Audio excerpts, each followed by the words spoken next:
আসসালামু আলাইকুম। আপনি কি নতুন ফেসবুক পেজ খুলেছেন আর নতুন ফেসবুক পেজের ফলোয়ার্স বাড়ানোর জন্য ওর পেজে যে কমেন্টসে লিখছেন আমি আপনাকে ফলো করেছি, আপনি আমাকে ফলো ব্যাক দিন। 10 সেকেন্ডের মধ্যে ফলো ব্যাক না দিলে আনফলো করে দেবো। কেন রে ভাই, এই সব কমেন্টস কিসের জন্য আপনারা লেখেন বলেন তো? নিজের তো ক্ষতিগ্রস্ত করছেন এবং অন্যের পেজেরও ক্ষতিগ্রস্ত করাচ্ছেন। কেন ভিডিও রিলেটেড একটা গঠনমূলক কমেন্টস করতে পারেন না? সুন্দর একটা কমেন্টস করলেই তো আপনার পেজের উড়াধরা ফলোয়ার্স বেড়ে যাবে। অযথা কেন এইসব আলতু ফালতু কমেন্টস করেন?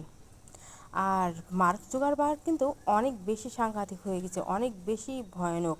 তাই সাবধানে গাইডলাইন মেনে সুন্দরভাবে কাজ করুন।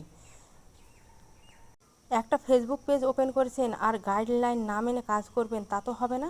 আমার কমেন্টসেও আসে এইসব আলতু ফালতু কমেন্টস। আপনারা কি ভেবেছেন আপনারা এইসব কমেন্টস করবেন আর আমি ফলো ব্যাক দেবো? কখনোই না।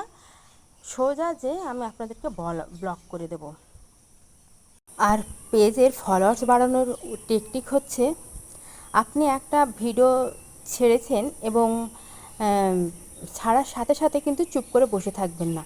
অন্যের পেজে যাবেন, অন্যের পেজে যে সেই ভিডিওটা সম্পূর্ণ দেখবেন বা ছবি যেটাই পোস্ট করুক না কেন অন্যজন, তার ওটাতে সুন্দরভাবে একটা গঠনমূলক কমেন্টস করবেন এবং দেখবেন আপনার ফলোয়ার্স এত রাতারাতি অনেক অনেক হয়ে যাবে। আমি তো এভাবে আমার নিজের ফলোয়ার্স বাড়াই, আর আমি এখন ফেসবুক পেজে সেভাবে সময় দিতে পারি না, তাই আমার ফলোয়ার্স আর অতটা বাড়ছে না। ইনশাল্লাহ সময় যখন দেব অনেক ফলোয়ার্স বাড়বে, ইনশাল্লাহ।